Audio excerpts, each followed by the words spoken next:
In this box is Latitude 64's new Project Grip. And what Latitude is claiming is that they have a new patent-pending process where they fuse two plastics together. It's all in the back of this fact sheet here, and it's supposed to give more grip to the discs, while still having really good stiffness and torque resistance because of that. This might sound like it's something new, but when you just take a look at it, specifically this Grace or this Explorer, it kind of seems like it's something that's already been done by a bunch of other companies. So in today's video, I want to take you through the claims about Project Grip, how it actually feels, how it actually flies, how these discs are different to their normal molds, what makes it different to all those myriad of discs on the ground, and then we'll do a birdie or die back nine of Owl's Den here, where if I can't birdie with each of these discs, then I'll have to give one of them away. And this time it won't be to someone on the course, it'll be to one of you guys, my subscribers. In looking at this little fact sheet that they put in the box, I was a little bit surprised about how they're claiming this new process works, because I hadn't seen them explain it anywhere else before they ran these 1,000 prototype boxes, which, by the way, if you were wondering, I think they're all sold out now, but it was $85 for the box, plus about $15 to get it shipped here. I think everyone in Sweden's on vacation right now, like literally, which is awesome. So when I reached out to my contact at Latitude, there was no response, so even though I try to be as unbiased as I can in every review, I paid my own money for these discs. If that changes your opinion on how I'm reviewing them, just wanted to put that out there. But what Latitude is saying about these is that this is their first public showing of Project Grip, and they're asking for feedback, which I'll be able to give, which is why I'm blurring part of the screen out. This is a new patent-pending process, which makes it possible to combine and fuse different plastics, which apparently opens up a world of opportunities, making me think that maybe the extra grippiness, which these discs may or may not have, is not the only thing that they can do with this process, not just the plastic type, because as you can see, all four of these look a little bit different. The Grace, looking like a see-through plastic. Then they have the Explorer, which is opaque, you can't see through it, both looking kind of halo-ish, or orbit in Latitude's vernacular. And then we have two discs that don't seem to have anything special or fancy on them, but the grip might be a little bit different because we have just a see-through and a not see-through, putter, and mid-range. So there could be more application than just the grip. Like I already said, we have a Grace, Explorer, Compass, and Pure, and then they also threw in a gold Compass, maybe because the Compass doesn't sell all that well, but also just for comparison purposes, I'd imagine there's a reason it's the Compass in this box and not the Explorer, Grace, or Pure, which are all much more popular discs. And then there's a crappy drawing on how, this is not my words, this is theirs, this plastic process works.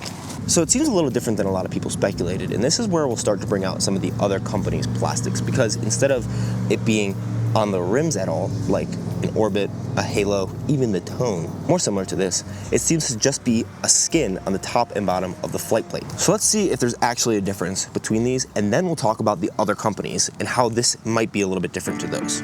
Also, I think they left out a couple syllables in Yohanana's name. We'll get some initial test throws with these to see if there's any initial differences between all the specific discs. But first up, we're gonna have one of the most obvious differences, which is the Grace. This is just the typical Royal Grand plastic Grace, 11.6 -1.2. This is the Project Grip Grace. And you can see, this is significantly domier than this one. Much flatter. I don't know if that has to do with this extra process or just putting that mold into a more transparent plastic, but we'll do a grip test with some chalk to get ourselves back to baseline before every single grip. Here's how my thumb travels on this one when I grip. So it's already pretty good plastic, but you can see I'm moving my thumb a little bit. Here's the Project Grip Grace. It is a little bit grippier, for sure. And one of the biggest differences that I noticed is that there's not only grip for my thumb, there's also more grip on the bottom side. You're typically not worried about the slickness or grip down here, but you can definitely notice that there is a difference with my bottom fingers. But I'm wondering if this Grace is gonna be a little more overstable than the typical Grace, because the parting line is a little higher and there's a little more dome. So this might be an absolute bomber. Oh, it's not actually more overstable. That almost looked like it wanted to be a little glidier. But this disc is by far the biggest difference that you can tell, because they never made this in a translucent plastic, and this is two colors. So what about the next ones? The Explorer here is a 7-speed, 7502. I actually bagged them for a little bit. I don't have another Explorer, unfortunately, anymore to compare this one against, but it actually feels a little understable and a little domey. So I don't know if this process makes it a little bit domier. This might make it flippier, but you can definitely feel the grip and the tackiness. It seems to be there's definitely seems to be a difference. And one of the things that's interesting is, if you remember back to that drawing that I showed you, it showed that there wasn't anything on the rim. And if you look at the difference here on this Explorer, when I'm rubbing my finger against the rim, versus here, there's much more resistance. Very, very smooth, easy to do. I'm gonna do it very lightly. very lightly. You can see there's a little bit of extra friction. And then on the bottom too, you can see here, there is something on the top and the bottom of the flight plate. For me, the compass is where things get really interesting because this just looks like a normal disc. So how is Project Grip gonna be working in that? But we have a gold line compass that they so graciously included, which is kind of funny because this one is not the gold style plastic like the Pure is. And some people I heard got Orbit ones. But you could definitely see there's a little slickness. You can move your thumb around pretty easily right there. But if we go on the Project Grip one, it's a little bit harder to do. This is good thumb training right now because there's a little bit more resistance and you definitely feel it on the top and the bottom of these. I think this process works a little bit better on the transparent style discs. I don't know what it is about them, but the Grace and the Compass feel like there's a little bit extra added grip than the Explorer and the Pure. Maybe that's because these already seem to have some sort of grip, but I mean, this is definitely a little slicker, and then these feel like really grippy and still have the same amount of stiffness, if not actually a little more than the Gold Line. And lastly, we have the Pure. This is a Gold Line Pure, and you can definitely, I mean, you can hear this one. Here's an old Gold Line Pure. I guess it's Project Grip Pure, not Gold Line. Nothing. This has been a little beat in, so it might get slicker. Here's a new Opto Pure. I've only thrown this for one round. Same thing. It does feel still nice and grippy, and this one feels, honestly, pretty equally stiff to the Opto. The Opto might be ever so slightly more, but it's definitely more stiff than the Gold Line, especially in the rim. The rim feels stiffer than the flight plate on these, which might be similar to another company that we'll talk about in a second, but definitely not the same. But this one, I definitely found that I seem to have the Project Grip substance here, and it does seem to bleed a little bit more onto the rim, even when you compare it to the Compass. The Compass, way slicker here, way more grippy.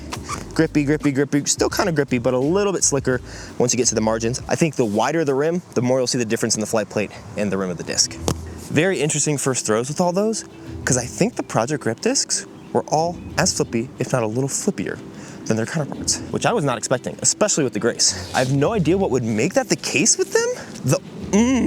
The one thing I can think of is that when you think about what pitchers do when they're throwing and they try to get more revolutions, RPMs on their throws, is they'll add like resin or stuff. I'm not a baseball player, so if it's wrong, it's wrong. But they'll add sticky stuff so that it sticks longer on their hands. And so even if these might have similar stability, those are all me. Yeah, they're all me. Sorry, someone was trying to snag the disc, but the only thing I can think is the extra grip might give extra RPMs. And of course, I can't test that even on a tech disc because you can't. Project Grip, you can't like put it on a tech disc, but that is something that could make sense. And for distance references, the Pures all went about the same distance. The Project Grip Compass went about 35 feet farther than the other Compass, and the Project Grip Grace and the normal Grace went just about the same distance. This one just held on turns so much longer than I expected. Let's chat about the other two plastic technologies that are out right now. And then I'm gonna play a quick front nine, kind of comparing the discs, and then give you my opinion after that before we start the Birdie or Die challenge. I have to say though, I've never thrown a Compass before, and I'm loving that thing.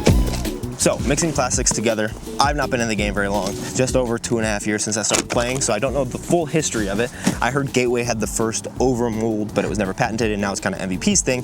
But I have plastics from a few different companies that we can compare these to. And unfortunately, you're not really just kind of looking at one disc, because I think what Latitude did with this box is show, hey, we can do this on our orbit-looking see-through plastics. We can do this on our orbit-looking opaque plastics. We can do this on our normal-looking see-through plastics and our normal-looking opaque plastics. It shows more that it's a process than a plastic type, which I don't know if it's like 100% revolutionary, but there is definitely something different with these discs, and I'm so excited to just like throw them on the course. But the first disc that we're gonna look at is a Yikun overmolded discs. I got this from my buddy. It's got some injection points where it comes in. I more took this out because I think it's cool that I have it, and it's a twin swords, and my buddy gave it to me. It's in the shell plastic. So I guess that's Yikun overmold. I don't know if they make this anymore. They're pretty neat. Shout out my buddy Josh for giving this to me. More onto kind of the king of overmold plastics. We have a Pixel, which is a putter. And overmold is interesting because you can put it in a bunch of different plastics, kind of similar to the Project Grip, but a different style. I don't know if MVP has a patent on overmold technology. I'm unsure of the enforceability, and I'm not a patent person, so you're gonna have to talk to discgolf.law or somebody about what the patent means for this.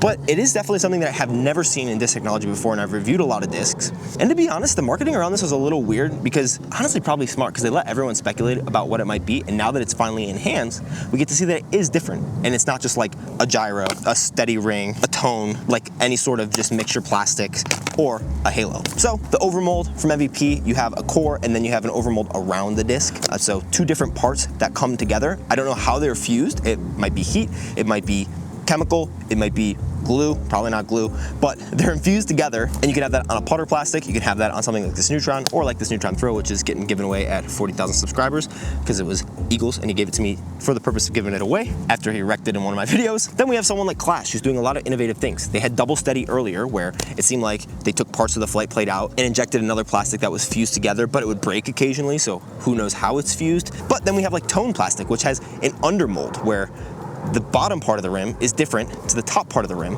but it's really only on the rim, not on the flight plate, and it only affects a little bit of it, but it's supposed to do something similar where it keeps it stiff, but it's still pretty grippy on the top. Similar results, seemingly, different process, and this seems to have potentially more quality control issues in terms of the two plastics not matching up correctly, it being a little bit more difficult. Steady ring is just a way to put two plastics together, and I also included Discraft in here just to show you like two plastics or multiple plastics, like this Jawbreaker Z Swirl, Jawbreaker Z Flex. They have lots of different names, this like Z Sparkle Metallic Swirl, like a bunch of different plastics that you could put together to get different looks, which will change the flight of the disc, but it's not like these are made for a specific flight pattern, they're made to look cool so that people will buy them.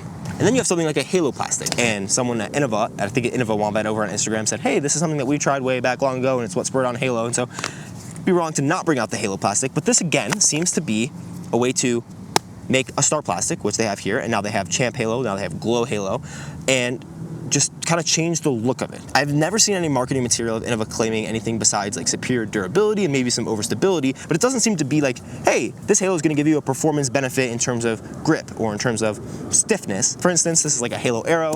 This is my Tour Series Halo Sphinx through Infinite Discs, and typically the halo will be a little more overstable, but like this is a very gummy feeling halo. You have gummy halos, you have really stiff halos like my distance drivers, or even like this Halo Pharaoh, but most of these are for marketing looks of discs. And those looks will sometimes translate into performance benefits, whereas here it seems like they wanted the performance benefit side, and it's now a process that can be added to a bunch of different plastics. So with all that being said, let me play 9 holes with these, compare them a little bit. I'll give you some thoughts before we go into the back 9, and then we're gonna play Birdie or Die, and hopefully I don't have to give one of these guys away. And I'll explain the rules of that after these 9 holes where I shut up a little bit and you guys get to see the flights.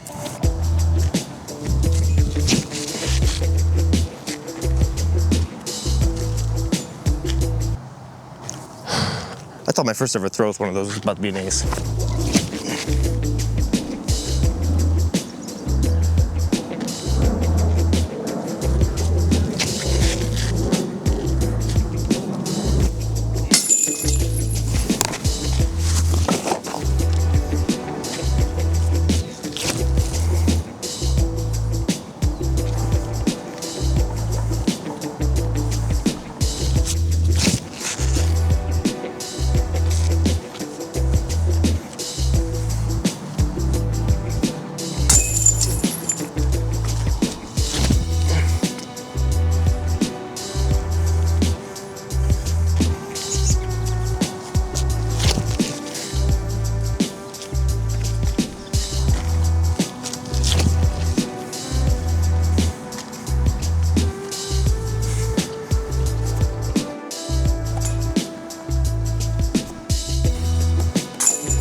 Ace time with one of the new 5.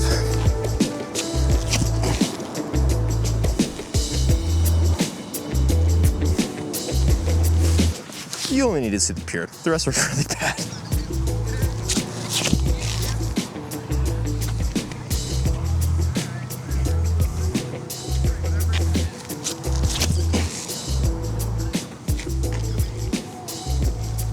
You guys already know.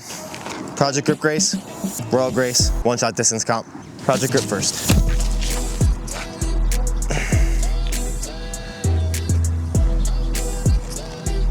Gobbled up, hard for me to get him high in a tailwind.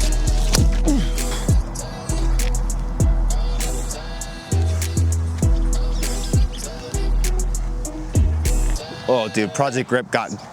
I lied, Project Grip did not get wrecked. I thought it did. It's actually pretty good for throwing it 4 feet above the ground. 473, 70, 68, 468 feet right there. The other grace I thought was a little bit farther. Not that these are bad at all. 490, 490, 80, 89, 489. Can't claim 490 on that one, baby. I don't know if I could tell which one wanted to turn more there. We more so just had a good wind and a tee pad. I was hoping that this one would be a little more overstable, but it seems not to be.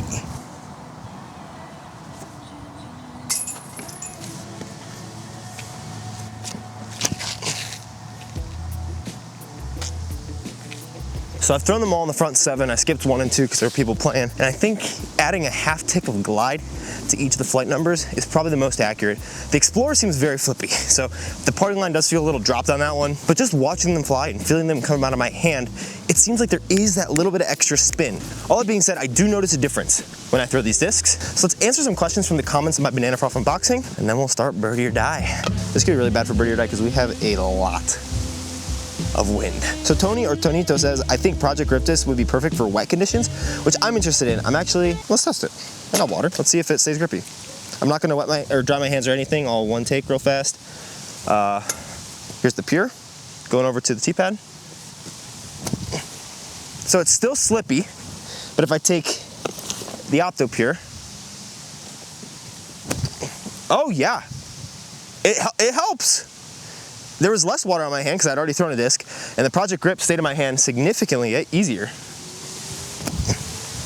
Yeah, even that one, I still have control over those. Wow, the wind has more control over them though, as I'm watching. This isn't gonna replace like grip sacks or chalk bags, but I think it is better for wetter conditions. If it's something you'd already bag, don't put it in your bag for those conditions, but it'll potentially help. King Kermit says, hoping they fly a bit more overstable. I was kind of hoping that because of your comment too. And then he said, glossed over something intriguing. The Grace is in a see-through plastic, and he doesn't remember seeing that previously. Can we finally get different plastics for Royal Grand molds? I would guess it might be because of this procedure, that because it's a new procedure, after the other new procedure, we'll probably see other like Grand molds, Grace, Rive, Strive, Brave in these new plastics, hopefully. I really wish this were more overstable, man. But I think that they could change it just by tweaking the, just get a Rive in this plastic, whatever. Grace is already not like, it's a straight under, it's like a straight disc, so whatever. Pentagonial Dime says, very interested to see what they do with this and if any other trilogy brands get their own versions or something similar. I think that's very interesting as well. I would imagine it sticks with Latitude for a while, especially as House of Discs is needing to find ways to differentiate the different companies. But I wouldn't be surprised if it's rebranded or something slightly different, or since it is a process and they might be able to do different things than just grippier plastics, maybe they make harder plastics, maybe each brand or company will get a specific one of those. I don't know if that makes any sense. These sound great for summertime. I also think so, because they are stiff. Shout out Julian for that. Because they do still retain their stiffness around the edges and they have better grip. So I think it will be better for summertime. I haven't had any problem with them, and I have problems with some discs sometimes. It's like 85 degrees out. Pat Nope says, I love the new innovations, but I'm wondering how sun or other things could affect the chemical bond, but it really has potential to do so well. I agree, I'm interested, but I'd imagine it's not different than other companies, especially if it's a chemical bond compared to a heat bond or some other sort of bond. It would make sense that if it's a chemical bond, heat would be able to change it. It would make sense that if it's a heat bond, heat would be able to change it. But I am interested to see, like, over the course of this round, does this get significantly less grippy? King Prophet, can you answer? I think the Grace is more domey than my Royal Grace when set by side by side. Let me get your thoughts. It is more domey, yes. Any witness marks that shed some light on how these were molded? Really interesting concept, and wonder how they edit it. Hopefully you've seen enough in the video so far to show like what it's about it, but here's another up close look for you in case you're interested. I don't know what witness marks would be, but there's a look at the front, at the side, and at the bottom. Now it's birdie or die time. 9 holes, birdie or die. Let's see how many of these bad boys I can keep. If you haven't seen this series before on my channel, if I have 4 or 5 discs, we do 9 holes, 8 to 10 discs, we do 18 holes, and every disc is on the line to be given away. Right now, as you can see, there is no disc in the safe zone. To get it in the safe zone, you have to use it in a birdie outside of circle 2. So if it's a par 3, you have to drive with it. If it's a par 4, you have to drive or approach with it. But there is a way for them to become unsafe because I'm limited on the number of hyzers I'm able to throw. We're gonna roll a D3 since it's only 9 holes and see that we only have 1 hyzer to throw today. Only 1. Again, this happened last time too. So 1 hyzer over these 9 holes. That does include upshots. The only problem with that is if I bogey, I lose a hyzer. And if I'm out of hyzers and I bogey, one of the discs in the safe zone gets taken out of the safe zone. Hopefully save all 5 of these discs. Otherwise, we're gonna have to give them away to one of you guys. And I'll tell you how at the end of the video. But hopefully not, because hopefully I don't have to do it. Hole 1 is a 620-foot par 4. It is that way. Typical plays with the hyzer this way. And I was thinking, oh great, we're getting a hyzer the Grace, but now we can't hyzer the Grace. So a big Annie over these trees in this tailwind. Hopefully get it high enough to not get early in the trees. No, I hit stuff. Get out, get out, get out, get out. Oh, that's bad. I did not see it come out. It's so hard to get it high in the tailwind. Yeah. You just gotta throw it so high. I hope we can at least get a par. Starting off with a bogey is not good, because that means we need 2 birdies to save a disc. Might not be able to see the basket. Oh yeah, you can actually, really well, right through there. I threw maybe one of the worst shots I've ever thrown in this hole before. The only way I could see getting all the way there is using that Explorer that we chucked on a forehand. Where'd that one go? That had to turn pretty good. Oh my gosh. This is where this is why we need to try this play more. Get the right angle, I can get pretty close. No chance. But that should be a pretty easy up and down. That's bad. You really want to start out this hole taking 2 discs off the table, because coming down the stretch, it's a bunch of gap hits. You want to save the discs early. We're just gonna pitch up this compass. Chill. That's nice. Tap that in. Easy 4, 8 holes to save 5 discs with 2 par 4s. So we got 10 chances. Super doable. One other consideration that always has to be made in case you ever want to do your own birdie or die video, which I very much encourage. If you do, please let me know. I want to watch it because that sounds awesome. But the compass, this gold one, don't care about it nearly as much as the other Project Grip discs. So that'll be the last one that we try to save. Because like if I give that thing away, I don't really care as much as the main disc that I paid $105 for. Whew, I would go pure. Man, this tee pad is gross right now. I think pure down the middle is the play. Could be compass down the middle. I don't even have like a towel to wipe this stuff off. If it like comes out on hyzer, but it's a straight shot, it's not a hyzer. I'm talking like spiker stall hyzer when we're talking hyzer counter. But we have a little tailwind, so just send it right to the basket, nice and smooth. Oh, get up. Oh no. I think too, these discs will like stick to the ground a little more than other discs. It's still 260, still gotta throw it, dude. See, like that compass, it's got that little extra glide. Let's go. The pure is saved. I'm gonna need to spend some more time, but I wanna answer before the end of this video the question if I would bag one of these discs or not.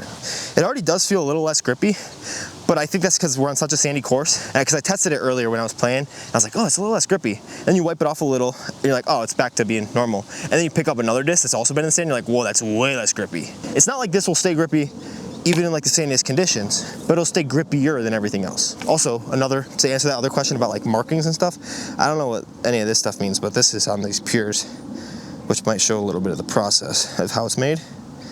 All around the outside of this one. It's the main one I see it on, but I see hints of it on all the other ones, so if that means anything to you, it doesn't mean anything to me. I just throw frisbees on YouTube for a living, so you're probably smarter. So I'm thinking best bet is to save the hyzer for the last hole, but it's a kind of a flat to hyzer shot, so I could flex that one, but we don't have a good flex disc. Okay, all my brain cells, you just saw all of them working at the same time. So I think we're gonna save the hyzer for the last hole because it's a good 330-foot downhill hyzer that I think I can reach with any of these in case I need to. That being said, this hole, 12, 720-foot par 4. So hopefully the Grace and the Explorer can get it done, or maybe the Grace and the Compass. We do still have a little tail, which is gonna be helpful. I always play this road as OB, makes the hole significantly more interesting. And I think we're gonna throw this Grace, actually turn it over this time, and actually give it the height that it needs. If we can birdie this hole and save 2 discs, then we're really in business. Big old Grace shot.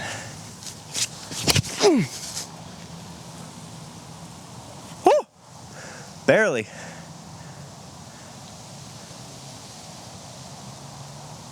Where'd it go? Well, now we're on the hunt for that disc.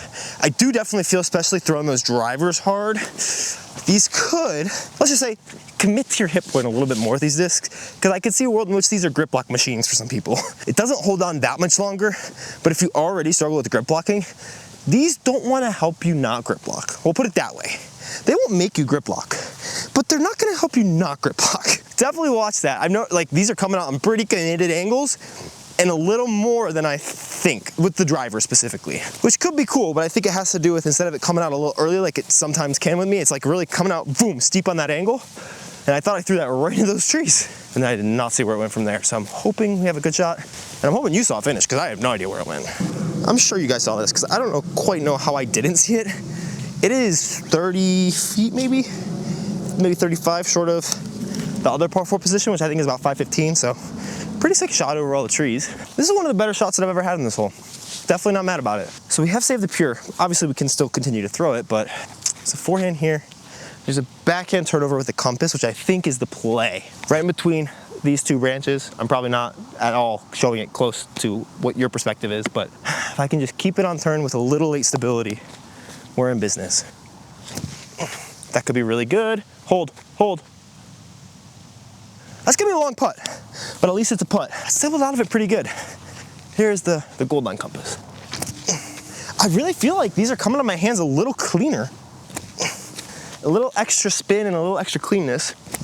Doesn't mean they're always good shots, but they feel easier to throw just because I have to do less work on the grip end.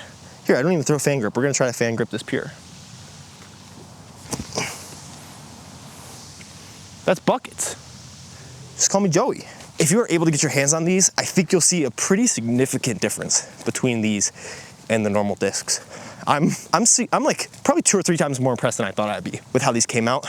And I know it's a massive blessing that I typically don't have to pay for discs that I'm reviewing. And I'm a pretty frugal guy in general. So if I'm happy with my purchase of these, that's a pretty good sign, I'd say. Another question I have about these is on the putting side. These are all premium plastic discs. I wonder if they can make these in base plastics that'll help you have a stiff but very grippy putter. And if you're already a premium plastic putter, you want a little extra grip, these aren't bad. Yes, let's go. Here's the pure. Oh wow, that snagged those chains. That should not have stayed in the basket. This hole's in the long 290 feet, right by the tree. There's way back there, right there. I think we're going to explore. Now swing back okay, never mind, it's still flippy.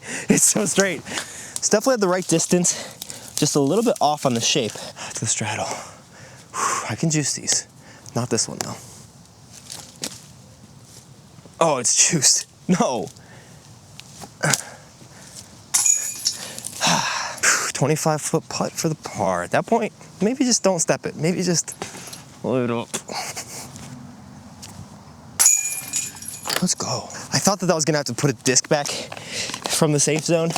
I did forget that I still am saving my hyzer. So I actually still had that insurance bogey. Of course you never want to take a bogey, but I'm pretty happy with how I'm putting right now. This hole's only 245 feet. It is up on there. And we have a little bit of a right to left wind. Sit. Okay, I definitely thought that would drift more. That was a mostly straight shot. That might be an accidental hyzer. If I was playing with someone, I would give them that as a straight shot, but I'm not playing with someone. You guys decide. Let me know in the comments if you count that as a hyzer, and that'll kind of be the barometer moving forward. If I throw a shot like that, should we take it as a hyzer or not? Let me know in the comments. Yes, it's a hyzer, or no, it's a hyzer. Whichever one of those from you guys has the most likes is gonna be the rule of law moving forward. Either way, bad shot, but we still have a putt, and we still have our hyzer left. Let's trickle down the hill a good ways. We're probably edge of circle, if not just outside. Oh, it's a little tilly. I thought it was a little heady. Bad shot, bad wind read equals par.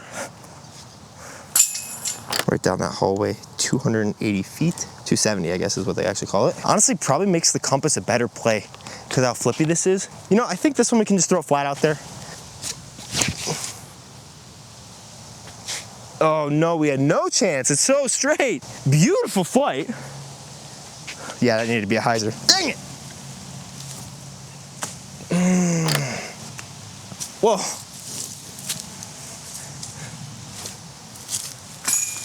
I think I should be putting with the Explorer. It's 2 for 2 and going in the basket right now. 3 holes. We need to at least save this guy. This next hole will be an incredible birdie. I think I've only gotten it once or twice. Throwing through the right gap, which is dead straight, 350 feet low ceiling. Kind of perfect for this disc. I think it's probably the hardest par 3 in Denver. Got a little headwind coming through. You got a gap here, and then that center tree is actually like 60 feet in front of the trees behind it. So it's really kind of 3 gaps to go through. Hit it hard, hyzer flip or flat to turn.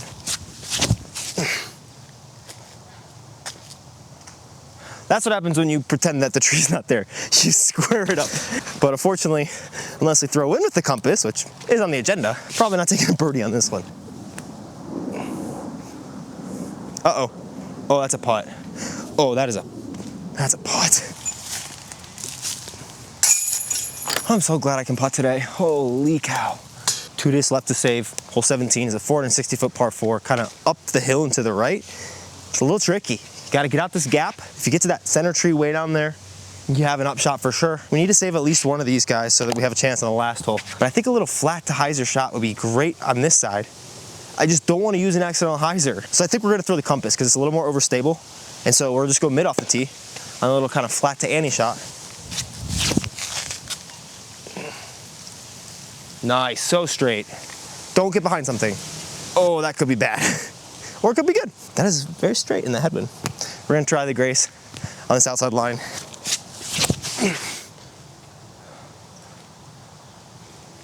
Catch edge. Oh, that's pretty good. I will say, this grip does get a little bit of like, it's easier to have sand stick on it and stuff. So you gotta wipe that off, but whew, here we are. The chance for the up and down to save them all.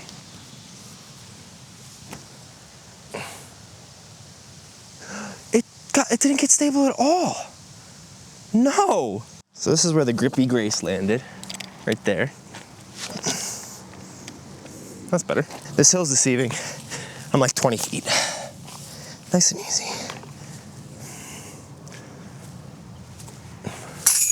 Yes, come on. No bogeys, we're out of here. That was harder than it needed to be with that Explorer. I'm really glad I decided to throw the mid-range out the gap. And I think that helped me realize how we need to constitute hyzers. If like I watched you throw a shot and I was like, oh, good hyzer, that's a hyzer. But like that shot with the compass, I would never say, oh, good hyzer with that disc. I'd say nice straight shot. Even that one back there, I think I'd say, oh, nice straight forehand. That one verged on a hyzer. Then like flipping something through a gap, even if it stays on hyzer the whole way, like, oh, nice hyzer flip. Even if it like stays on hyzer, or like you call like a pushing hyzer. None of those. If you were to like just out of the blue, just say, oh, that's a hyzer. Not talking about just the angle of the disc, but the shot shape. That's what we're talking about. So let me know if you agree or disagree. But for today, my channel, my rules, let's par and get out of here. And then I'll show you one last shot where we throw the Grace on a forehand, getting out of hole 18, back on hole 2. Because I realized I haven't thrown the Grace on a forehand yet today. Our basket straight down here. I think for posterity's sake, we'll throw the Grace. I'm gonna be honest though. To me, this doesn't feel like a Grace, mostly because the Grace, a part of what makes the Grace is the plastic, the like exclusivity of that foil gram plastic. This doesn't really feel like that. So I know it is a Grace, but to me it feels, it's different, you know? Little flex out of the hand. Oh yeah. Use the Pure for posterity's sake and for the sake of gripping them chains.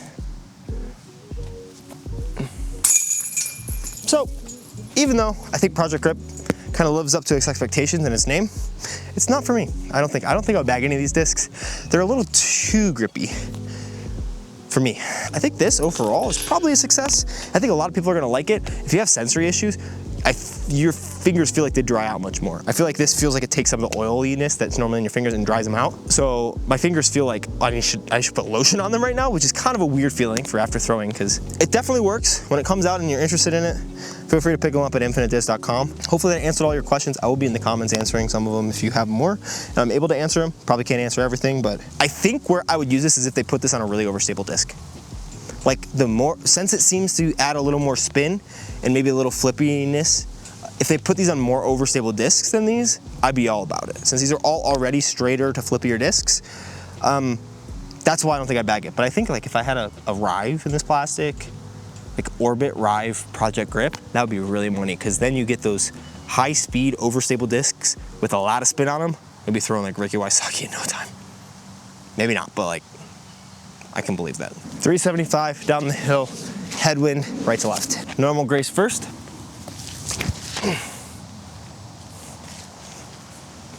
A little high. Throw this one better.